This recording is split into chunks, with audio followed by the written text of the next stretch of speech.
मैंने छूटते ही कहा, मैंने तुम्हें जिस मिशन की जिम्मेदारी सौंपी है, इससे पहले एक और काम करना भी जरूरी है। जी दसो मलिक साहब, तुम ऐसा करो कि 2 सिपाहियों की ड्यूटी लगा दो कि वो मकतूल तुफैल अहमद के महल्ले का दौरा करें और जिस घर के सामने भी नई ईंटें रखी नजर आएं, वहां से एक एक ईंट उठा लाएं। ये हम निहायत होशियारी और चालाकी से काम करना होगा। और हाँ, सिपाहियों को ताकीद कर देना कि सादा लिबास में ये कार्रवाई होना चाहिए। इस काम के लिए तुम ऐसे सिपाहियों का इंतखाब करो जिनकी याददाश्त बहुत अच्छी हो, ताकि वो ये याद रख सकें कि कौन सी ईंट किस घर के सामने से उठाई थी। ओके सर, शहबाज खान ने सल्यूट मारते हुए कहा। मैंने कहा, मैं अभी रहीमुद्दीन के घर जा रहा हूँ। मकतूल के महबूब का बयान बहुत ज़रूरी है। ज़रा देखूँ तो सही इसके हवास बहाल हुए हैं कि नहीं। मैं शाम से पहले आपको हौसला अफजा रिपोर्ट दूंगा, शहबाज खान ने पुरयकीन लहजे में कहा। मैं इसे वहीं सिपाहियों के साथ गुफ्तशुनीद करते छोड़कर अपने कमरे में आ गया और एक कांस्टेबल को भेजकर एसआई मंजूर हुसैन को अपने पास बुला लिया। थोड़ी देर के बाद कांस्टेबल ने आकर बताया कि मंजूर हुसैन अभी आया नहीं। मुझे याद आ गया कि मंजूर हुसैन की बीवी बीमार थी। इसने गुज़िश्ता रात मुझे बताया था कि वो देर से आएगा। बीवी को अस्पताल में दिखाने के बाद उसे थाने आना था। इस वक्त 11:30 बज चुके थे। मैंने हवलदार फतेह मोहम्मद को साथ लिया और रहीमुद्दीन के घर पहुंच गया। सलमा की हालत पहले की निस्बत बेहतर थी। रहीमुद्दीन ने हमें बैठक में बिठाया, फिर खातिरदारी का इरादा जाहिर किया, लेकिन मैंने इसे ऐसे किसी भी इंतजाम से मना कर दिया और तेज लहजे में कहा, सुल्तान को तुमने अभी तक थाने नहीं भेजा, वो है किधर? नजर नहीं आ रहा। वो तो अभी तक लाहौर से आया ही नहीं, रहीमुद्दीन ने बताया। मैंने सवाल किया, वो कब आएगा भाई? तुमने अपनी घरवाली से दरियाफ्त किया था? हाँ, मैंने पूछा था, रहीमुद्दीन ने बताया। वो कहती है कि आज किसी भी वक्त आ जाएगा। चलो जब तक सलमा का बयान ले लेते हैं। रहीमुद्दीन 1 मिनट बस कहकर घर के अंदरूनी हिस्से में चला गया और फिर वापस आकर बोला, आ जाएं थानेदार साहब, मैंने पर्दे का इंतजाम कर दिया है। हवलदार फतेह मोहम्मद को बैठक में छोड़कर रहीमुद्दीन के साथ सलमा के पास पहुंच गया। मुझे सलमा को देखकर हैरत का एक झटका लगा। तुफैल अहमद की मौत ने इस पर बड़े गहरे असरात मुरतब किए थे। यूं लगता था जैसे किसी ने उसके वजूद से जिंदगी निचोड़ ली हो। वो चेहरे से बरसों की बीमार लग रही थी। उसकी उम्र 18-19 साल होगी। मुझे पता चला था कि उसने मैट्रिक तक तालीम हासिल की थी और फिर पढ़ना छोड़ दिया था। बज़ाहिर सलमा और तुफैल अहमद के दरमियान एक पड़ोसी से ज़्यादा कोई ताल्लुक या रिश्ता नहीं था, मगर उसकी कैफियत से अंदाज़ा होता था कि इन दोनों के बीच गहरा कल्बी ताल्लुक मौजूद था। उसके चेहरे पर तारीख हुस्न व मलाल के तासुरात से ज़ाहिर होता था कि जैसे उसकी अजीज़ तरीन हस्ती को कत्ल कर दिया गया हो। मैंने रहीमुद्दीन को थोड़ी देर के लिए कमरे से बाहर भेज दिया। अब मेरे और सलमा के सिवा कमरे में और कोई नहीं था। मैंने पहले तो इस सानिया पर सलमा की अश्क शोई की, फिर निहायत ही नर्म लहजे में दरियाफ्त किया, क्या तुम चाहती हो कि तुफैल अहमद के कातिल को करारे वाकई सजा मिले? उसने भीगी आंखों से मुझे देखा। उसकी आंखों में झील की सी गहराई थी। भराई हुई आवाज में गोया हुई, अब क्या फायदा, जो होना था हो चुका। मेरी किस्मत ही खराब है। अब तो अम्मा अपनी मर्जी करके ही रहेगी। इसका मतलब है कि तुम कानून से ताउन करने को तैयार नहीं हो? उसने जवाब देने की बजाय उल्टा सवाल कर डाला। आप मुझसे किस किस्म का ताउन चाहते हैं? मेरे थाने की हदूद में कत्ल की वारदात हुई है, मैंने ठहरे हुए लहजे में कहा।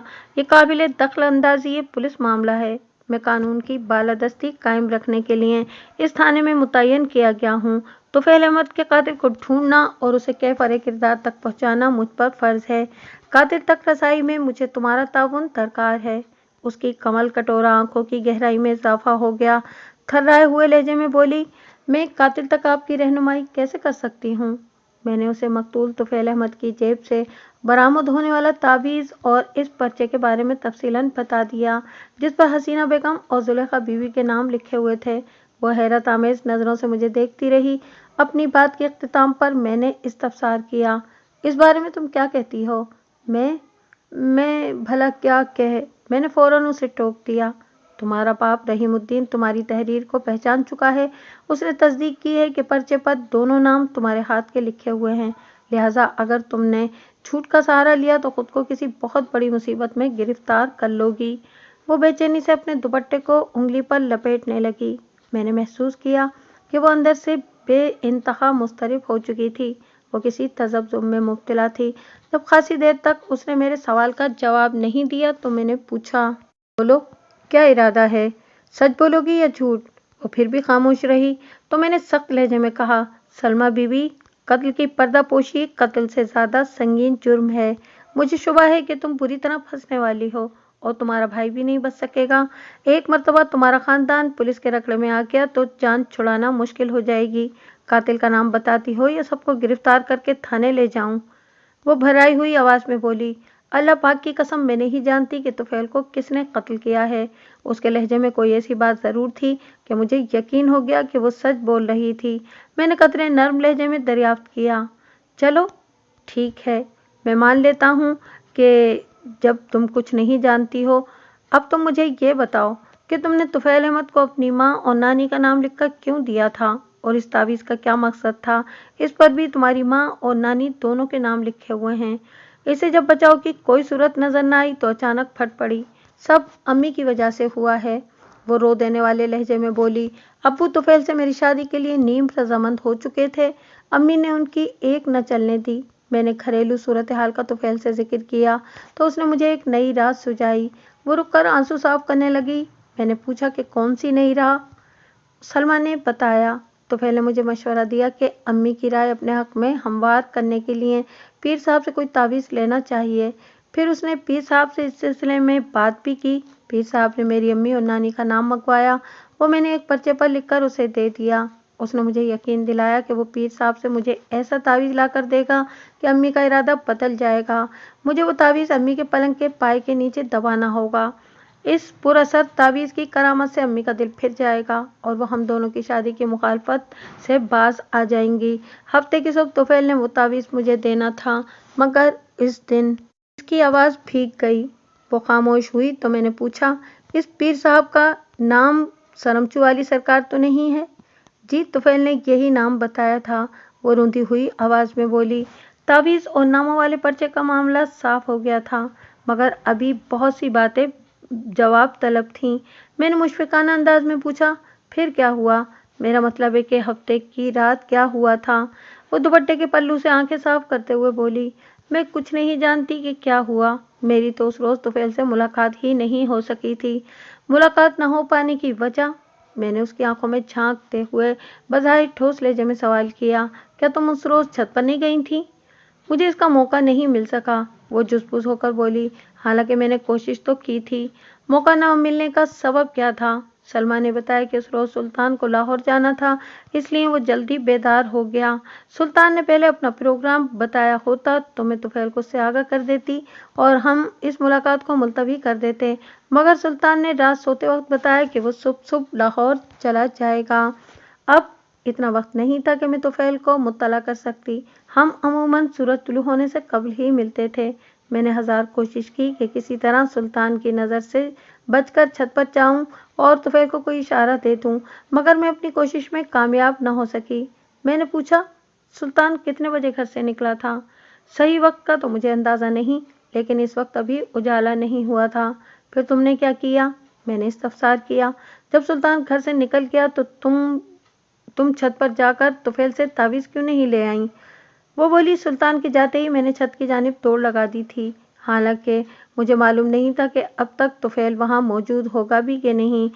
وہ ایک لمحے کو سانس لینے کے لیے بولی، ہماری ملاقاتوں کے لیے مخصوص وقت گزر چکا تھا، اب چھت پر طفیل کے ہونے کے امکانات نہیں تھے، لیکن میں نے سوچا کہ دیکھ لینے میں کیا حرج ہے۔ پھر چھت پر پہنچ کر پہلے ہی میرے قدم رک گئے۔ میں اس وقت آدھے سینے طے کر چکی تھی جب مجھے طفیل کے گھر کی چھت سے ثریا کی چیخ سنائی دی۔ میرا دل دھک سے رہ گیا اور میں الٹے قدموں واپس گھر میں آ گئی۔ پھر تھوڑی دیر بعد شور مچ گیا کہ طفیل احمد کو کسی نے چھت پر قتل کر دیا ہے۔ آخری جملہ ادا کرتے ہوئے اس کی سانس بری طرح پھول چکی تھی۔ میں نے پوچھا، میں نے سنا ہے کہ سلطان طفیل احمد کو سخت ناپسند کرتا تھا، کیا مطلب ہے آپ کا؟ اس نے چونک کر میری جانب دیکھا۔ میں نے اس کے سوال کو نظر انداز کرتے ہوئے پوچھا، طفیل سے میل ملاقات کی وجہ سے سلطان نے تمہیں ایک دو بار مارا بھی تھا؟ ظاہر ہے، وہ میرا بھائی ہے، کوئی بھی غیرت مند بھائی یہ بات برداشت نہیں کر سکتا۔ میں نے سلمیٰ کی آنکھوں میں دیکھتے ہوئے کہا، ایک غیرت مند بھائی اپنی عزت کی خاطر کچھ بھی کر سکتا ہے، قتل بھی؟ اس کی آنکھوں میں خوف کی پرچھائیاں لہرانے لگیں۔ گھبرائے ہوئے لہجے میں بولی، میرا بھائی قتل نہیں کر سکتا، اس نے طفیل کو قتل نہیں کیا۔ इसका पता तो मैं चला लूंगा, जरा वो हाथ तो आ जाए, मैंने सख्त लहजे में कहा। वो मिन्नत आमेज लहजे में बोली, मैं कसम खाकर कहती हूँ कि सुल्तान ने कुछ नहीं किया। हाँ, ये बात दुरुस्त है कि वो हमारे ताल्लुकात की वजह से मुझसे नाराज रहता था। उसने मुझे राह रास्त पर लाने के लिए एक दो बार थप्पड़ भी मारे थे, मगर वो इस हद तक नहीं जा सकता था कि वो कातिल बन जाता। आप मुझसे बड़ी से बड़ी कसम ले लें, कानून की किताब में कसमों की कोई अहमियत नहीं है। मैंने कहा, कानून सिर्फ सबूत मांगता है, सबूत। तुम्हारे पास सुल्तान की बेगुनाही का कोई सबूत है? वो अजीब से लहजे में बोली, कानून के पास मेरे भाई के कातिल होने का कोई सबूत है? मुहर्रिकात और वजूहात हैं कानून के पास। मैंने एक एक लफ्ज पर जोर देते हुए कहा, सबूत भी मिल जाएगा तो जाएं, फिर जाकर सबूत तलाश करें, मुझे खामखा क्यों परेशान कर रहे हैं? वो उकताए हुए लहजे में बोली। मैंने कहा, ये भी कर लेंगे और बहुत जल्द कर लेंगे। चंद लम्हे में खामोशी से उसे घूरता रहा, फिर दोस्ताना अंदाज में कहा, तुम्हारे ख्याल में तुफैल को कौन कत्ल कर सकता है? ये सवाल आप पहले भी कर चुके हैं। वो दोनों हाथों से सर को थाम कर बोली, मैंने आपको इस सवाल का जवाब भी दे दिया है। मैं अभी इसकी जान छोड़ना नहीं चाहता था। तुम्हें किस पर शक भी नहीं है? मैंने तेज लहजे में सवाल किया। नहीं, उसने सपाट लहजे में जवाब दिया। मैंने पूछा, तुफैल की किसी से दुश्मनी थी? ये जाकर उसके घर वालों से पूछें। मैं समझ गया कि अब वो मेरे किसी भी सवाल का सीधा जवाब नहीं देगी, इसलिए उसके पास से उठ गया। हम वहां से आने लगे तो रहीमुद्दीन ने कहा, थानेदार साहब, अब तो आपका शक दूर हो गया ना? खुदारा हमें इस केस में ना घसीटें, मुझे थाने पुलिस से बहुत डर लगता है। अभी कहाँ रहीमुद्दीन, मैंने उसके कंधे पर हाथ मारते हुए कहा, शक आसानी से दूर नहीं हो सकता। और हाँ, थाने पुलिस से डरने की कोई ज़रूरत नहीं। तुमने कोई जुर्म नहीं किया तो कोई तुम्हें हाथ भी नहीं लगाएगा। अलबत्ता मुजरिमों के साथ हम बहुत बुरा सलूक करते हैं, उल्टा लटकाकर चमड़ी उधेड़ देते हैं इनकी। वो मेरे लहजे की सख्ती और अल्फाज की तुंदी से लरस कर रह गया। मैंने पूछा, वो लाट साहब का बच्चा सुल्तान अभी आया नहीं लाहौर से? रहीमुद्दीन ने जवाब देने के लिए मुंह खोला ही था कि एक 23-24 साल का नौजवान घर में दाखिल हुआ। फिर घर में दो पुलिस वालों को देखकर उसके चेहरे पर हैरत नमूदार हुई। उसने अटक अटक कर पूछा, अब्बा, क्या क्या हो गया? पुलिस? मैंने इस नौजवान का बगौर जायजा लिया। उसके नक्शो निगार रहीमुद्दीन से बहुत मिलते थे। मैंने आंखें सुकेड़ कर कहा, बरखुरदार, हम तुम्हें लेने आए हैं। अगर मेरा अंदाजा नहीं गलत तो तुम सुल्तान ही हो। ये मेरा बेटा सुल्तान ही है थानेदार साहब। रहीमुद्दीन ने मेरे ख्याल की तस्दीक कर दी। हवलदार ने सुल्तान को कॉलर से पकड़ लिया। चल ओए, आगे लग, टीपू सुल्तान की औलाद। मेरा बेटा बेकसूर है थानेदार साहब, रहीमुद्दीन ने लजाजत से कहा। तुफैल अहमद के कत्ल में इसका कोई हाथ नहीं है। तुफैल को किसी ने कत्ल कर दिया है? सुल्तान ने हैरत आमेज लहजे में चीख कर कहा। ये कब की बात है? ओए, ज्यादा एक्टिंग की जरूरत नहीं। सुल्ताना डाकू, हवलदार फतेह मोहम्मद ने उसे एक झटका देते हुए कहा। थाने चलकर सब पता लग जाएगा। सुल्तान की आंखों में नमूदार होने वाली हैरानी को मैं कोई वाज़े मायने न पहना सका। मुझे अदाकारी और हकीकत दोनों का बैक वक्त गुमान हुआ। मैंने रहीमुद्दीन को मुखातिब करते हुए कहा, अगर तुम्हारा बेटा बेगुनाह है तो इसका बाल भी बेकार नहीं होगा। दूसरी सूरत में मुझसे किसी रू रियायत की तवक्को न रखना। रहम सरकार, रहम। वो गिड़गिड़ाने लगा। इसकी माँ ये सब बर्दाश्त नहीं कर सकेगी। अब बर्दाश्त तो करना ही पड़ेगा बुजुर्गो, फतेह मोहम्मद ने मायनेखेज अंदाज में कहा। हम इसे पूछगछ के लिए थाने ले जा रहे हैं, कोई फांसी लगाने देने के लिए नहीं। हम घर के बैरूनी दरवाजे से निकलने लगे तो पीछे से हसीना बेगम की आवाज़ आई, अगर मेरे बच्चे को कुछ हो गया तो मैं सबको मज़ा चखा दूंगी। फिर वो एक एक का नाम लेकर मुगल्लिज़ात बकने लगी। इसका हदफ मलामत मकतूल के घर वाले थे। वो ये समझी थी कि हम मकतूल के वर्सा के कहने पर सुल्तान को पकड़ने आए थे, जबकि सूरत हाल इसके बरक्स थी। कबीर अली ने किसी पर अपने शक का इजहार नहीं किया था और इसी वजह से तफ्तीश की गाड़ी अभी रेंग रही थी, जबकि इसे पूरी रफ्तार से दौड़ना चाहिए था। मैंने थाने पहुंचते ही सुल्तान को हवालात में बंद कर दिया। मेरा इरादा था कि थोड़ी देर बाद इससे पूछगछ करूंगा, फिर मैं दूसरे ज़रूरी कामों में मसरूफ़ हो गया।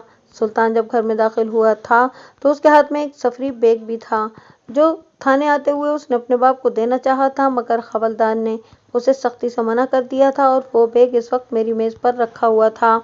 इंतहाई ज़रूरी नौयत के काम निपटाने के बाद मैंने सुल्तान के बैग को खोल कर देखा, मगर इसमें से कोई काबिल एतराज़ चीज़ बरामद न हुई। रोज़मर्रा इस्तेमाल की चंद अशिया के अलावा एक ट्रैक सूट था और पीटी शूज़। मैंने उलट पुलट कर अच्छी तरह बैग को देख लिया और कोई ऐसी चीज़ या सुराग ना मिल सका जिससे मौजूदा केस में मदद मिल सकती हो। मैंने एक कांस्टेबल को हुक्म दिया कि वो सुल्तान को मेरे पास ले आए। साथ ही मैंने एक खट्टे कट्टे तनुमंद सिपाही को भी बुला लिया। सुल्तान मेरे कमरे में आकर एक कुर्सी पर बैठने लगा तो मेरे मतलूबा सैंडो टाइप सिपाही ने उसकी गर्दन पर हाथ जमाते हुए कहा, ओए नवाब के पुत्र, ये थाना है, तुम्हारी बेबे का घर नहीं। चल सीधा खड़ा हो जा, यहाँ मुजरिमों को बैठने की इजाज़त नहीं। मैंने क्या जुर्म किया है जनाब? सुल्तान ने मतोहिश नज़रों से मुझे देखा। सिपाही ने उसकी कमर पर लात रसीद की। ओए, जुर्म खुद करते हो और पूछते हमसे हो? ये ड्रामेबाजी यहाँ नहीं चलेगी। मैंने सुल्तान को मुखातिब करते हुए कहा, तुम गर्दन गर्दन तक फंस चुके हो, तुम्हारा बचना बहुत मुश्किल है, इसलिए मैं जो पूछूं सच सच बता दो। अगर तुमने मुझसे झूठ बोलने की कोशिश की तो समझ लेना कि तुम्हारी खैर नहीं। फिर मैंने एक लहीम शहीम सिपाही को इशारा किया, जाबिर हुसैन, अगर ये दरोग कोई से काम ले या किसी बात का उल्टा जवाब दे तो तुम गफलत ना बरतना। तुसी फिक्र ही ना करो मलिक साहब। वो 2 मरतबा उठक बैठक लगाकर बोला, फिर अपने बाजुओं की मछलियों पर हाथ फेरने लगा। ये किस दिन काम आएंगी? मैं कोई गफलत नहीं करूँगा, मैं पूरी तरह होशियार हूँ। आप पूछगछ का आगाज़ करें। मैंने सुल्तान से पूछा, क्या प्रोग्राम है शहजादे? खुद ही सब कुछ बताओगे या जाबिर हुसैन को हाथ पैर हिलाने पड़ेंगे? उसने खौफजदा नज़रों से जाबिर हुसैन को देखा, फिर थूक निकलकर मिनमिनाती हुई आवाज़ में मुझसे कहा, थानेदार साहब, मेरी तो कुछ समझ में नहीं आ रहा, ये सब क्या हो रहा है? मैं तो परसों अच्छा खासा यहाँ से गया था, आज वापस आया हूँ तो ये मुसीबत मेरी मुंतज़िर थी। मैंने सोचा उसको आहिस्ता आहिस्ता खींचना चाहिए। मैंने सवाल किया, परसों हफ्ते के रोज़ 8 तारीख को तुम कितने बजे घर से निकले थे? सुबह सवेरे, अभी अंधेरा ही था, उसने जवाब दिया। मैं अड्डे से निकलने वाली पहली बस से लाहौर गया था। मैंने पूछा, इतनी सुबह लाहौर जाने की क्या ज़रूरत पेश आ गई थी? वहाँ फुटबॉल का मैच था। जाबिर हुसैन ने उसे एक थप्पड़ रसीद किया। ओए फुटबॉल के घोड़े, इतनी दूर सुबह सुबह मैच देखने जाते हो? अंधेरे में कौन तुम्हारा बाप फुटबॉल खेलता है? जनाब, आपका सिपाही मुझे खामखाम मार रहा है। सुल्तान ने मुल्तजी नज़रों से मुझे देखा। ये तो बहुत ज्यादती वाली बात है। आप सियाने आदमी हैं, खुद अंदाज़ा लगा लें कि लायलपुर से लाहौर पहुंचने में कितना वक्त लगता है। फिर बादामी बाग से अछरा भी काफ़ी फासले पर है, 1 घंटा तो लग ही जाता है। एक लम्हे को रुककर उसने कहा, और मैं बता दूं कि वहां मैं कोई मैच देखने नहीं गया था बल्कि मैच खेलने गया था। यकीन ना आए तो आप मेरा बैग खोल कर देख लें, इसमें मेरे कपड़े और जूते आपको मिल जाएंगे। और मैं आपसे एक दरख्वास्त करूंगा थानेदार साहब, अपने सिपाही से कहें कि मेरी माँ को गालियां न दे, मैं बर्दाश्त नहीं करूंगा। उसका जुमला ख़त्म होने से पहले ही जाबिर हुसैन ने एक गाल पर उसके जोरदार तमाचा रसीद करा। बर्दाश्त तो तुम्हारे फरिश्ते भी करेंगे बच्चू, थाने में तो पत्थर भी बोलने लगते हैं। तुम किस खेत की मूली हो? देखिए जनाब, अब ये फरिश्तों को भी बुरा भला कह रहे हैं। सुल्तान ने शिकायती लहजे में कहा, ये तो बहुत गुनाह की बात है। सुल्तान अपनी बातों से बहुत भोला, बालफाजे दीगर अहमक और बेवकूफ़ नजर आ रहा था। मैंने उसके बैग में ट्रैक सूट और पीटी शूज़ देख लिए थे। हो सकता था वो वाकई मैच खेलने गया हो, मगर मैं पूरी तरह अपनी तसल्ली करना चाहता था।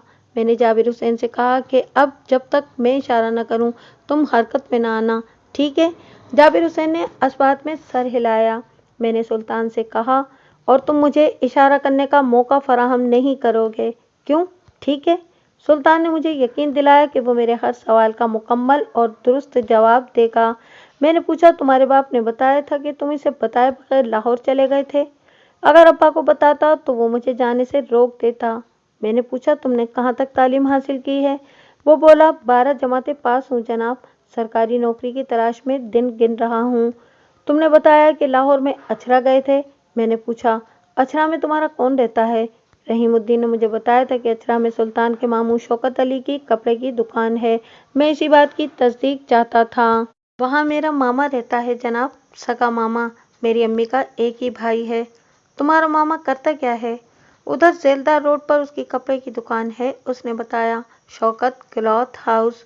मैंने उसकी आंखों में झांकते हुए कहा, यह न समझना कि तुम जो बताओगे मैं आंखें बंद करके उस पर यकीन कर लूँगा। मैं तुम्हारी बातों की तस्दीक के लिए एक पुलिस पार्टी लाहौर तुम्हारे मामे के पास भी भेजूंगा। आप जैसे चाहें तसल्ली कर लें। میں نے سوال کیا۔ فٹ بال کا میچ کوئی اتنا طویل تو ہوتا نہیں کہ تم اب واپس آئے ہو۔ تم اب تک وہاں کیا کر رہے تھے؟ میں صرف میچ کھیلنے نہیں گیا تھا، اس نے بتایا۔ میرا گھومنے کا بھی پروگرام تھا۔ کبھی کبھی تو گھر سے نکلنے کا موقع ملتا ہے، ورنہ ابا تو ہر وقت روکتا ہی رہتا ہے۔ میں نے پوچھا، مجھے پتہ چلا ہے کہ تمہیں طفیل احمد سے شدید نفرت تھی۔ وہ جس قسم کی حرکتیں کر رہا تھا، میں اس سے محبت تو کر نہیں سکتا تھا۔ یہ نہ بھولو کہ ان حرکتوں میں تمہاری بہن بھی برابر کی شریک تھی، وہ جذباتی لہجے میں بولا۔ میری بہن معصوم اور ناسمجھ ہے جو اس کے بہکاوے میں آ گئی تھی۔ میں نے زمانے کی اونچ نیچ اسے اچھی طرح سمجھا دی تھی، مگر تم نے اس سلسلے میں اس کی پٹائی بھی کی تھی، میں نے قطع کلامی کرتے ہوئے کہا۔ وہ میری مجبوری تھی، وہ اضطراری لہجے میں بولا۔ ایک بھائی ہونے کے ناطے میرا یہ فرض بنتا تھا۔ میں نے اندھیرے میں تیر چھوڑا۔ اور بہن کی پٹائی کرتے وقت تم نے دھمکی بھی دی تھی کہ اگر سلمیٰ نے طفیل سے میل جول ختم نہ کیا تو تم طفیل کو قتل کر دو گے۔ یہ کیا کہہ رہے ہیں جناب؟ میں نے اس کے سوال کو نظر انداز کرتے ہوئے کہا۔ اور پھر تم نے اپنی دھمکی پر عمل بھی کر کے دکھا دیا، کیونکہ سلمیٰ نے تمہاری وارننگ کی پرواہ نہ کرتے ہوئے طفیل سے ملنا جلنا برقرار رکھا تھا۔ تم نے طفیل کا قصہ ہی پاک کر دیا۔ میرا دماغ پھٹ جائے گا تھانے دار صاحب، وہ دونوں ہاتھوں میں چہرے کو چھپاتے ہوئے بولا۔ میری یہ خواہش ضرور تھی کہ اللہ کرے طفیل مر جائے یا کہیں دور چلا جائے تاکہ میں سکون سے رہ سکوں، میری بہن کا پیچھا چھوٹے، مگر میں نے کبھی اسے خود قتل کرنے کے بارے میں بھولے سے بھی نہیں سوچا۔ اور اب جب وہ قتل ہو چکا ہے تو مجھے اس کی موت کا دکھ ہو رہا ہے۔ پھر وہ باقاعدہ رونے لگا۔ میں نے جابر حسین سے کہا کہ اسے لے جا کر حوالات میں بند کر دو، باقی پوچھ گچھ صبح ہوگی۔ دوسرے ہی لمحے جابر حسین سلطان کو لے کر وہاں سے چلا گیا۔ میں نے کرسی کی پشت سے ٹیک لگا لی اور آنکھیں بند کر کے سوچنے لگا۔ دن رات میرا مجرموں سے واسطہ رہتا تھا۔ میں ایک ہی نظر میں مجرم اور بے گناہ کو بھانپ جاتا تھا۔ میں جب تک سلطان سے ملا نہیں تھا تو میرا پورا شک اسی پر تھا، کیونکہ حالات و واقعات اس کی مخالفت میں جا رہے تھے۔ اس سے پوچھ گچھ کے بعد مجھے اپنے خیالات میں کچھ لچک محسوس ہوئی۔ اگر وہ پیدائشی اداکار نہیں تھا تو اس کے قاتل ہونے کے امکانات 50% کم ہو گئے تھے، یعنی 50% ابھی باقی تھے۔ میں سرِ دست اسے چھوڑ نہیں سکتا تھا۔ میں نے فیصلہ کیا تھا کہ جب تک وہ پوری طرح بے گناہ ثابت نہیں ہو جاتا، یا اگر اس کے بجائے کوئی اور شخص قاتل ہے وہ گرفتار نہیں ہو جاتا، تو اس وقت تک میں اسے حوالات میں ہی رکھوں گا۔ ایک بات سلطان کے حق میں جاتی تھی، وہ یہ کہ مقتول طفیل احمد کے سر کے پچھلے حصے میں اینٹ سے ضرب لگا کر ہلاک کیا گیا تھا۔ اگر بقوا کے روز طفیل احمد سلمیٰ کی چھت پر نظریں لگائے اس کا منتظر تھا، تو اس صورت میں اگر سلطان اس پر وار کرتا تو ایک تو وہ اس کی نظروں میں آ جاتا، دوسرے اینٹ کا نشانہ طفیل کے سر کا سامنے والا حصہ یا پھر چہرہ بنتا۔ مگر یہ کوئی فارمولہ نہیں تھا، ایک امکانی بات تھی۔ یہ بھی ہو سکتا تھا کہ جب سلطان نے طفیل کے سر کو نشانہ بنایا ہو، طفیل اس کی جانب پشت کیے کھڑا ہو۔ اس صورت میں یہ سوال پیدا ہوتا تھا کہ بالفرض اگر سلطان نے طفیل کی جان نہیں لی تھی تو پھر قاتل کون تھا؟ میں اٹھ کر پریشانی کے عالم میں ٹہلنے لگا۔ شہباز خان نے حسب وعدہ سورج غروب ہونے سے پہلے خاصی کارآمد معلومات حاصل کر لی تھیں۔ اس کے ساتھ ہی تھانے کے برآمدے میں اچھی خاصی اینٹیں بھی جمع ہو گئی تھیں۔ شہباز خان کے بھیجے ہوئے سپاہیوں نے علاقے کے تمام بھٹوں کا تفصیلی سروے کیا تھا۔ شہباز خان بنفسِ نفیس ایک ٹیم کے ساتھ تھا۔ یہ معلوم ہو گیا تھا کہ آلۂ قتل کے طور پر استعمال ہونے والی اینٹ کون سے بھٹے سے خریدی گئی تھی۔ شہباز خان نے پوری تفصیل سنانے کے بعد کہا، ملک صاحب، وہ بھٹا ہمارے قریب ہی ہے، اس کا نام ریاض سیرامکس ہے، RC اس کا مخفف ہے۔ میں نے پوچھا، تم نے معلوم کیا کہ گزشتہ 1.5-2 ماہ میں انہوں نے کس کس کو اینٹیں فروخت کی ہیں؟ جی ہاں، میں نے بہت کریت کر پوچھا تھا، شہباز خان نے جواب دیا، مگر کوئی حتمی بات پتہ نہیں چل سکی۔ بھٹے کے مالک ریاض بھٹی سے بھی میں نے ملاقات کی تھی۔ اس کا کہنا ہے کہ روزانہ کتنی ہی پارٹیاں اینٹیں لے کر جاتی ہیں، ہم کسی کا ریکارڈ نہیں رکھتے۔ پھر 1.5 ماہ پہلے ہم سے کون کون اینٹیں خرید کر لے گیا تھا، یہ بتانا تو ممکن ہی نہیں ہے۔ میں نے کہا، اور محکمے میں تم نے جن 2 سپاہیوں کو مشن سونپا تھا، اس کی کیا رپورٹ ہے؟ ملک صاحب، چونکہ یہاں سے نزدیکی بھٹا ریاض سیرامکس ہے، اس لیے مقتول طفیل احمد کے گھر کے آس پاس جہاں بھی اینٹیں رکھی نظر آئیں وہ سب RC مارک ہی کی ہیں۔ میں خاموش ہو کر کچھ سوچنے لگا۔ تھوڑی دیر بعد شہباز خان نے چونکنے والے لہجے میں کہا، ملک صاحب، جائے بقوا کے نزدیک ترین پائی جانے والی RC میک اینٹیں ہماری کچھ رہنمائی کر سکتی ہیں۔ وہ کس طرح؟ اس کی بات سن کر میں ہمتاً خاموش ہو گیا۔ शहबाज खान ने बताया कि वो ईंटें मकतूल के घर के पिछवाड़े यानी जुनूबी गली में रखी हुई हैं। मैंने मालूम कर लिया है, वो ईंटें अजमत बाजवा की मिल्कियत हैं और उसी के दरवाजे पर एक जानिब दीवार के साथ रखी हुई हैं। अगर हम अजमत बाजवा को शामिल तफ्तीश कर लें तो काम की कोई बात मालूम हो सकती है। मैंने सोच में डूबी हुई आवाज में कहा। कुछ देर खामोश रहने के बाद एएसआई शहबाज खान ने पूछा, मलिक साहब, आप सलमा का बयान लेने गए थे, कोई कामयाबी हुई? कोई खास नहीं, मैंने कहा। सुल्तान को हमने पकड़कर हवालात में बंद कर दिया है, कल उससे मजीद पूछगछ करेंगे। क्या वो तुफैल अहमद के कत्ल से इनकारी है? शहबाज खान ने पूछा। हाँ, अभी तक तो इनकारी है, मैंने कहा। अलबत्ता वो तावीज़ वाला मामला साफ हो गया है। सलमा ने तस्लीम कर लिया है कि वो तावीज़ मकतूल तुफैल अहमद ने सरमचू पीर ही से बनवाया था, मगर सलमा तक ना पहुंच सका। इससे पहले ही वो कत्ल कर दिया गया। अब तो सुरमे वाली सरकार से मिलना और भी ज़रूरी हो गया है, शहबाज खान ने कुछ सोचते हुए कहा। मैंने शहबाज खान के ख्याल की तौसीक कर दी। फिर दूसरे रोज़ हम दोनों पीर सरमचू वाली यानी कि सुरमे वाली सरकार के आस्थाने पर पहुंच गए। पीर सरमचू का आस्थाना भी वैसा ही था जैसा इस किस्म के पीरों का होता है। मैंने एक बात खास तौर पर नोट की, वहाँ पर आने वाले लोगों में औरतों की अक्सरियत थी। मैंने देखा कि इन औरतों के चेहरे पीर सरमचू के लिए इज्जत और एहतराम के जज्बात से चमक रहे थे। पीर साहब का आस्थाना 2 कमरों पर मुश्तमिल था। एक बड़ा कमरा इंतज़ारगाह के तौर पर इस्तेमाल होता था।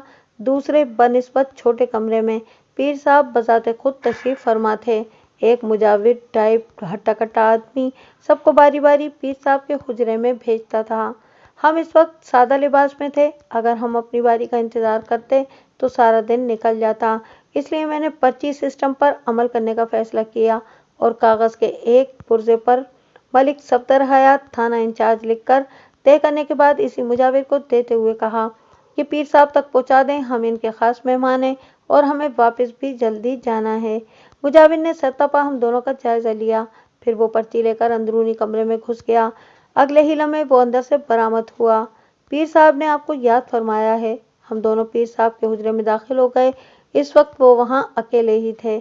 हमसे चंद लम्हे पहले एक साइला वहाँ से निकल कर गई थी। हुजरे में आकर मुझे यूं महसूस हुआ जैसे कोयले की किसी कान में घुस आया हूँ। शहबाज खान ने ठीक ही कहा था। पीर सरमचू का रंग तवे से भी ज्यादा स्याह था और उसकी आंखों में गहरा सुरमा बसा हुआ था। कमरे की दीवारों पर भी स्याह रंग किया गया था, हत्ता कि पर्दों का रंग भी स्याह ही था। मुझे अजीब सी कराहियत का एहसास हुआ। सुरमे वाली सरकार कमरे के एक कोने में लकड़ी की चौकी पर तशरीफ फरमा थी। पहली नज़र में तो वो मुझे एक कौवा ही लगा। हम पर नज़र पड़ते ही उसने हलक की गहराई से कहा, आइए आइए, तशरीफ लाइए थानेदार साहब, आज कैसे रास्ता भूल गए? वो बोला तो हलक की गहराई से था, मगर उसके होंठों से कव्वे की काएं काएं जैसी आवाज़ बरामद हुई। उसने लिबास भी काले रंग का ही पहन रखा था, धोती और कुर्ता। हम कमरे में बिछी हुई दरी पर बैठ गए। दरी का रंग भी हर चीज़ से मैच कर रहा था, यानी बिल्कुल स्याह। मैंने कमरे में चारों जानिब निगाह दौड़ाने के बाद कहा, किबला, ये हर तरफ स्याही क्यों फैली हुई है? थानेदार साहब, अंधेरे ही में से रोशनी का ज़हूर होता है, उसने मुफक्किराना अंदाज में जवाब दिया। अंधेरा न हो तो रोशनी का वजूद भी ख़त्म हो जाए। हम यहाँ अंधेरे में बैठकर दुनिया जहान को रुश्द व हिदायत का नूर बांट रहे हैं। इसे आप स्याही न समझें, यह रोशनी का मंबा है, हीरे की कान है। वाह वाह, सुबहान अल्लाह, माशा अल्लाह। एएसआई ने पीर सरमचो की लन तरानी पर झूम कर दादे तहसीन दी, जो कि वाज़ेह तौर पर तंज था। सुरमे वाली सरकार ने मुझसे पूछा, आप भी कोई तावीज़ वगैरह लेने की गर्ज से आए हैं क्या? या कोई कानूनी पेचीदगी ने परेशान कर रखा है? कोई डाकू हाथ नहीं आ रहा या किसी बदमाश ने आपका जीना दोभर कर रखा है? हमारे पास हर मसले का हल मौजूद है। और नहीं बाबेओ, ऐसी कोई बात नहीं है, मैंने जल्दी से कहा। इस किस्म के केस से निपटना हम खूब जानते हैं। वो एकदम संजीदा हो गया। अगर कोई तावीज़ वगैरह नहीं लेना तो फिर क्यों आए हो? हम तावीज़ लेने नहीं आए, बल्कि आपको एक तावीज़ दिखाने आए हैं, एएसआई ने वजाहत की। तावीज़ दिखाने? मेरे कानों में काएं काएं से मुशाबा आवाज़ आई। इसके साथ ही पीर साहब के चेहरे पर सख्ती के आसार नमूदार हो गए। कैसा तावीज़? उसने कड़क कर पूछा। मैंने मकतूल तुफैल अहमद की जेब से बरामद होने वाला तावीज़ खोलकर सुरमे वाली सरकार के सामने कर दिया और फिर पूछा, क्या ये तख्लीक आप ही के दस्ते मुबारक की है? वो तावीज़ को घूर घूर कर देखने लगा। वो एक नज़र तावीज़ पर डालता, फिर निगाहें उठाकर हमें भी देखता। हुजरे में बसी हुई अगरबत्तियों की बेतहाशा खुशबू मुझे नागवार महसूस हो रही थी। चारों तरफ इतनी ज़्यादा अगरबत्तियां सुलग रही थीं कि इनके धुएं और खुशबू ने फिजा में फरहत के बजाय घुटन का एहसास पैदा कर रखा था। आपको ये तावीज़ कहाँ से मिला? अचानक हुजरे की खामोश फिजा में पीर सरमचू की आवाज़ उभरी। उसने अपनी आवाज़ को बारोब बनाने की पूरी कोशिश की थी, मगर ऐसा कोई तासुर पैदा करने में कामयाब नहीं हो सका था। मैंने सख्त मगर गैर गुस्ताखाना लहजे में कहा, सरकार, ये तफ्तीश का काम आप हमारे लिए ही रहने दें। आप हमें वो बताएं जो हमने पूछा है। इसे मेरा अंदाज नागवार लगा, मगर उसके इजहार के बजाय उसने रूखे लहजे में कहा, हाँ, ये तावीज़ मेरे हाथ का ही लिखा हुआ है। तुफैल अहमद ने अपनी मुतवक्के सास को राम करने के लिए बनवाया था। आपकी इतला के लिए अर्ज है कि तुफैल अहमद अब इस दुनिया में नहीं है, शहबाज खान ने कहा। ऐसे काम का यही नतीजा निकलना था। क्या मतलब? मैंने चौंक कर सरमचू को देखा। आप कौन से काम की बात कर रहे हैं?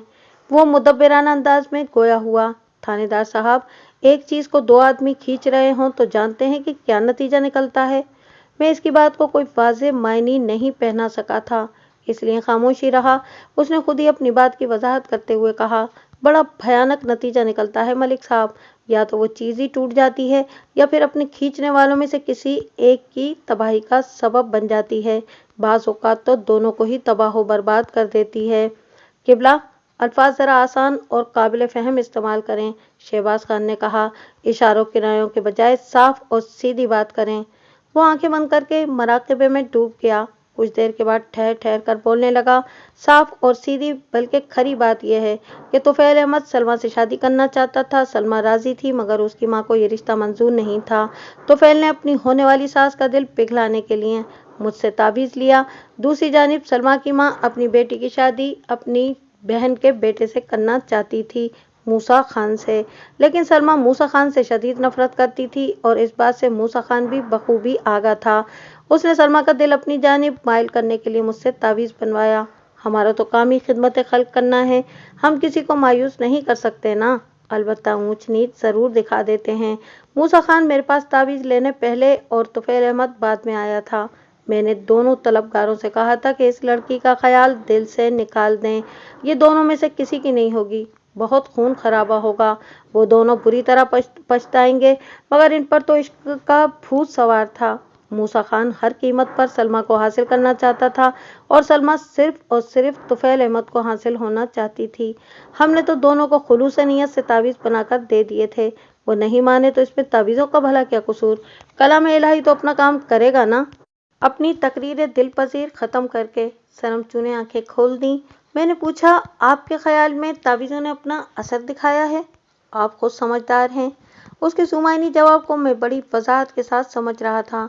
इस वक्त मेरा जहन बड़ी सूरत के साथ काम कर रहा था। मैं उठकर खड़ा हो गया। मेरी देखा देखी शहबाज भी अपनी जगह से उठ गया।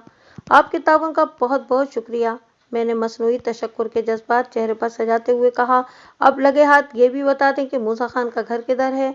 सब नेड़े नेड़े ही हैं, वो बोला। तुफैल अहमद और सफीना बेगम का घर आगे पीछे है। सरमचू के जवाब ने मुझे बुरी तरह चौंकने पर मजबूर कर दिया। दूसरे ही लम्हे शहबाज खान के साथ मैं वहां से चला आया। बाहर आकर मैंने शहबाज खान से कहा, इस काले कब्बे के तावीज़ ने तो क्या असर किया होगा, मगर लगता है कि मूसा खान ने कोई काम जरूर दिखाया होगा। आप बिल्कुल ठीक कहते हैं, मेरा भी यही ख्याल है। एक लम्हे को रुककर उसने इजाफा किया, मलिक साहब, वो अजमत बाजवा का घर भी तो इसी गली में है। हाँ, तुमने बताया तो था, मैंने पुरख्याल अंदाज में कहा। शहबाज खान बोला, तो फिर उधर ही चलते हैं। उधर तो जाना ही है शहबाज खान, मैंने कहा, लेकिन पहले ज़रा थाने से हो लें। फिर हम तेज़ी से थाने की तरफ रवाना हो गए। ठीक 1 घंटे बाद हम मूसा खान के दरवाजे पर खड़े थे। मेरे साथ इस वक्त शहबाज खान के अलावा 2 कांस्टेबल भी थे और हम सब सरकारी वर्दी में थे। मूसा खान का घर अजमत बाजवा के घर के बिल्कुल सामने था। मूसा खान के घर की पुश्त तुफैल के घर से मिली हुई थी। मैंने अजमत बाजवा के घर के सामने ईंटों के चिट्टे रखे देख लिए थे। वो सब आरसी मार्ग की ईंटें थीं और बिल्कुल कोरी। शहबाज खान ने दरवाजे पर दस्तक दी। थोड़ी ही देर बाद दरवाज़ा खुल गया। 40-42 साल की एक सेहतमंद औरत दरवाजे में नमूदार हुई, फिर अपने सामने वर्दी पोश पुलिस वालों को देखकर घबरा गई। हाय, मैं मर गई, उसके मुंह से बेख्तियार निकला। फिर इसने जल्दी से दरवाजा बंद करना चाहा, मगर मैंने आगे बढ़कर उसकी कोशिश नाकाम बना दी। वो दरवाजे की ओट में हो गई। मैंने कहा, बीबी सफीना बेगम तुम्हारा ही नाम है? उसने उस बाद में जवाब दिया। मैंने पूछा, तुम्हारा पुत्र मूसा किधर है? हम इसे गिरफ्तार करने आए हैं। उसने क्या किया है? उसने तुफैल अहमद को कत्ल किया है। वो जल्दी से बोली, आपको मुगालता लगा है थानेदार साहब, मेरा पुत्र ऐसा नहीं है। सब माओं का अपने बेटों के बारे में यही ख्याल होता है। मैंने सख्त लहजे में कहा, अपने बेटे को बाहर निकालो, वो इस वक्त घर में नहीं है। कहाँ गया है वो? वो बोली, दुकान पर होता है वो इस वक्त, उधर मेन बाजार में उसकी तंबाकू की दुकान है। घर में और कौन कौन है? कोई भी नहीं, बस मैं हूँ, सफीना बेगम ने बताया। हम माँ बेटे का दुनिया में और कोई नहीं है। मैंने एएसआई शहबाज खान को एक कांस्टेबल के साथ मेन बाजार की तरफ रवाना कर दिया और उसे हिदायत कर दी कि वो फिलफौर मूसा खान को गिरफ्तार करके यहाँ ले आए। फिर मैंने सफीना बेगम से कहा, अभी तुम्हारा वो भला मानस पुत्र गिरफ्तार होकर यहाँ आ जाता है, जब तक हम घर की तलाशी लेंगे। उसने घर में हमारी मुदाखलत पर थोड़ा पसोपेश किया, मगर मैंने एक जबरदस्त दबका मारकर उसे सीधा कर लिया। बीबी, ज्यादा अड़ी न कर, वरना मैं तुझे भी बांधकर थाने ले जाऊंगा। जरा अपने बेटे के साथ साथ तुझे भी हवालात में बंद कर दूं। वो मेरी धमकी में आ गई और अंदर जाने के लिए उसने हमारा रास्ता छोड़ दिया। मैं कांस्टेबल के साथ घर में दाखिल हो गया। वो 5 मरले पर बना हुआ एक औसत दर्जे का मकान था। उसके पीछे 2 कमरे बने हुए थे। कमरों के आगे बरामदा था, इसके बाद सहन था। सहन में एक जानिब बावर्चीखाना बना हुआ था। एक बांस की सीढ़ी बावर्चीखाने की दीवार के साथ लगी हुई थी। इस घर में मूसा खान के बाप फरीद खान का इंतकाल हो चुका था। सफीना बेगम ने दूसरी शादी नहीं की थी। बाप की वफात के बाद मूसा खान ने मेन बाजार वाली दुकान संभाल ली थी। वो जद्दी पुश्ती तंबाकू का कारोबार करते थे। ये सारी बातें मुझे बाद में मालूम हुई थीं। मैंने घूम फिर कर अच्छी तरह पूरे घर की तलाशी ले ली, मगर कोई काबिल गिरफ्त चीज़ बरामद न हुई। फिर मैं बांस की सीढ़ी के जरिए बावर्चीखाने की छत पर चढ़ गया। बावर्चीखाने की छत पिछले कमरों की बनिस्बत खासी नीची थी और बावर्चीखाने की छत पर से कमरों की छत पर जाने के लिए वहां एक और छोटी सी सीढ़ी मौजूद थी। इसके सिर्फ 3 कदमचे थे। मैं इस नन्ही मुन्नी सीढ़ी के जरिए कमरों की छत पर पहुंच गया। यहाँ आकर मुझ पर वाज़े हुआ कि सफीना बेगम के घर की छत तुफैल के मकान से तकरीबन 1 फुट नीचे थी। मैंने एक फौरी ख्याल के तहत इस छोटी सीढ़ी को छत के मशरकी कोने में लगाया, फिर इस पर चढ़कर पर्दे की दूसरी जानिब झांका। ये वो कोना था जहां सफीना बेगम के घर की छत के पर्दे की मशरकी और शुमाली दीवारें आपस में मिलती थीं। मेरी नज़रों ने जो कुछ देखा वो बहुत अहम और चौंका देने वाला था। ये तुफैल की छत का वही कोना था जहां उसे कत्ल किया गया था। मेरे जहन में रोशनी का एक झमाका सा हुआ और सारी सूरत हाल रोज़े रोशन की तरह आया हो गई। तुफैल वकूआ के रोज़ जब सलमा का इंतज़ार कर रहा था तो यहाँ से बासानी उस पर वार किया जा सकता था, और ये वार यकीनन मूसा खान ने किया होगा। इसके पास तुफैल को कत्ल करने का एक मजबूत जवाब मौजूद था। वो सलमा को हासिल करना चाहता था, मगर तुफैल उसके रास्ते का कांटा साबित हो रहा था। वो इस कांटे को चुनने के लिए किसी भी हद तक जा सकता था, चाहे वो शर्मचू का तावीज़ हो या ईंट से वार करने की कार्रवाई। गली में शोर की आवाज़ सुनकर मैं छत से उतर आया। शहबाज खान मूसा खान को गिरफ्तार करके ले आया था। मूसा की हालत से लगता था कि यहाँ तक आते आते उसकी अच्छी खासी खातिर तवाज़ो भी की गई थी। मूसा खान पस्तकामत और खासा डील डोल वाला था। उसकी छोटी छोटी आंखों में इस वक्त खौफ के साए लहरा रहे थे। शहबाज खान ने इसे एक ठुड्डा रसीद करते हुए कहा, मलिक साहब, बड़ी मुश्किल से काबू आया है ये। हमें देखते ही ये दुकान छोड़कर भाग निकला था। क्यों ओए तलौंडी मूसा खान, मैंने उसके मुंह पर एक तमाचा मारा। अपनी माँ के दोस्त को क्यों कत्ल किया तुमने? मैंने किसी को कत्ल नहीं किया जनाब। शहबाज खान ने एक झापड़ रसीद करते हुए खूंखार लहजे में पूछा। ओए खोते दे खुर, हमें देखकर फरार होने की कोशिश क्यों की थी तुमने? मैंने कहा, मूसा खान, हमें सब पता चल गया है। तुम्हारे पीर शर्मचू ने भी हमें तुम्हारे बारे में बहुत कुछ बताया है, और मैंने खुद उस जगह का मुआयना भी कर लिया है जहां घात लगाकर तुमने अपने रकीब को शिकार किया है। तुम्हारी बेहतरी इसी में है कि चुपचाप अपने जुर्म का इकरार कर लो, वरना हमें इकरार कराने के बहुत से तरीके आते हैं। मैंने कुछ नहीं किया सरकार, वो सहमे हुए लहजे में बोला। मैं तो ये ऐसे नहीं मानेगा मलिक साहब, शहबाज खान ने उसकी कमर पर एक धमोका रसीद करते हुए कहा। اسے تھانے لے کر چلیں، میں خود اس کی زبان کھلواؤں گا۔ اس گور بجو کا فارمولہ ہے میرے پاس۔ سفینہ بیگم نے بہت کوشش کی کہ ہم اس کے بیٹے کو بے قصور تسلیم کر لیں، مگر یہ ہمارے لیے ممکن نہیں تھا۔ اس دوران میں پورے محلے کو پتہ چل چکا تھا کہ پولیس نے طفیل احمد کے قتل کے الزام میں موسیٰ خان کو گرفتار کر لیا ہے۔ ہمارے آس پاس کافی لوگ جمع ہو گئے تھے، ان میں مقتول طفیل احمد کا باپ کبیر علی اور بھائی حبیب احمد بھی شامل تھے۔ کبیر علی نے مجھ سے پوچھا، ملک صاحب، موسیٰ نے اقرار جرم کر لیا ہے؟ بھولے بادشاہ، مجرم اتنی آسانی سے اپنے جرم کا اعتراف نہیں کرتے، اس مقصد کے لیے انہیں کھانے میں مہمان رکھنا پڑتا ہے۔ حوالات کی روح پرور ہوا کھانے کے بعد وہ کچھ اگلنے پر آمادہ ہوتے ہیں۔ وہ پریشان نظروں سے مجھے دیکھتے ہوئے بولا، آپ کا جیسے جی چاہے تفتیش کریں، مگر میں نہیں چاہتا کہ کسی بے گناہ کا خون میری گردن پر آئے، اسی لیے میں نے کسی پر بھی اپنے شک کا اظہار نہیں کیا تھا۔ میرے بیٹے کی کسی سے کوئی دشمنی نہیں تھی۔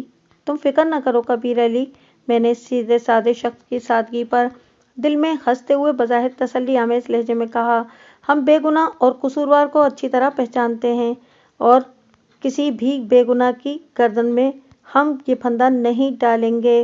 پھر ہم موسیٰ خان کو اپنے ساتھ لے کر تھانے آ گئے۔ موسیٰ خان کے سلسلے میں مجھے عدالتی ریمانڈ کی ضرورت نہیں پڑی۔ حوالات میں گزاری ہوئی ایک ہی رات نے اس کا مزاج ٹھکانے لگا دیا تھا۔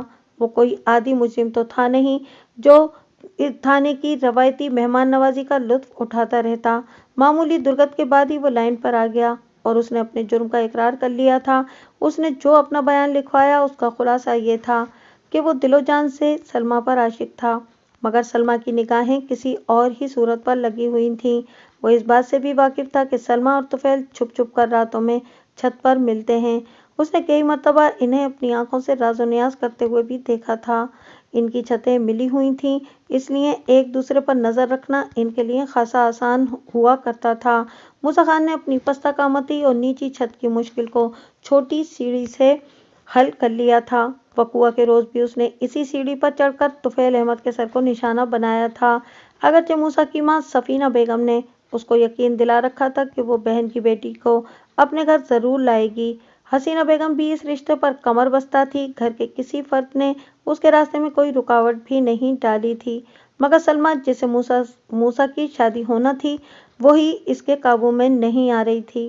ایک دو بار موسیٰ نے موقع پا کر سلمیٰ کو اپنے دلی جذبات سے آگاہ کرنا چاہا تو اس نے موسیٰ کو بری طرح جھڑک دیا تھا، بلکہ یہ کہیں تو زیادہ مناسب ہوگا کہ سلمیٰ نے موسیٰ کی بے عزتی کی تھی۔ مایوس و نامراد موسیٰ نے دل برداشتہ ہو کر سرمے والی سرکار کے آستانے کا رخ کیا اور سنگ دل سے سنگ دل محبوب آپ کے قدموں میں والا تعویذ لے آیا، لیکن خاصا عرصہ گزرنے کے باوجود بھی جب تعویذ کی کوئی کرامات ظاہر نہیں ہوئی تو ایک رات اس نے حتمی قدم اٹھانے کا فیصلہ کر لیا۔ پھر 8 تاریخ کی صبح ہونے سے قبل ہی اس نے اپنے رقیب سے چھٹکارا حاصل کر لیا۔ میں نے چالان تیار کر کے دوسرے روز اسے عدالت میں پیش کر دیا۔ سرمچو پیر کی ایک بات جزوی طور پر سچ ثابت ہوئی تھی، سلمیٰ دونوں میں سے کسی کو بھی نہیں ملی تھی۔ ایک نے اپنی جان سے ہاتھ دھوئے، دوسرے کی پوری زندگی جیل کی سلاخوں کے پیچھے گزرنے والی تھی۔ کسی نے ٹھیک ہی کہا ہے، محبت اور جنگ میں سب چلتا ہے۔ محبت اور جنگ میں اگر کامیابی ہو جائے تو انسان سرشار اور مالا مال ہو جاتا ہے، ناکامی کی صورت میں تباہی اور ہلاکت خیزی ہی حصے میں آتی ہے، چاہے وہ تباہی کسی بھی نوعیت کی کیوں نہ ہو۔ طفیل احمد اپنے رقیب کی نفرت کا نشانہ بنا اور انتقام کی بھینٹ چڑھ گیا۔ موسیٰ خان کو اس کے کیے کی سزا ملی۔ سلمیٰ نے تاحیات شادی نہ کرنے کا فیصلہ کر لیا تھا۔ وہ پوری زندگی محبوب کی یادوں کے سہارے بسر کرنا چاہتی تھی۔ اگر محبت کرنا واقعی جرم نہیں ہے تو سلمیٰ کو کس جرم بے گناہی کی سزا ملی؟ اللہ کی مصلحتیں اللہ ہی بہتر جانتا ہے، اور یہ عقل انسانی کے بس کی بات نہیں ہے۔ یہ بتانے کی ضرورت نہیں ہے کہ سلطان کو میں نے اسی روز چھوڑ دیا تھا۔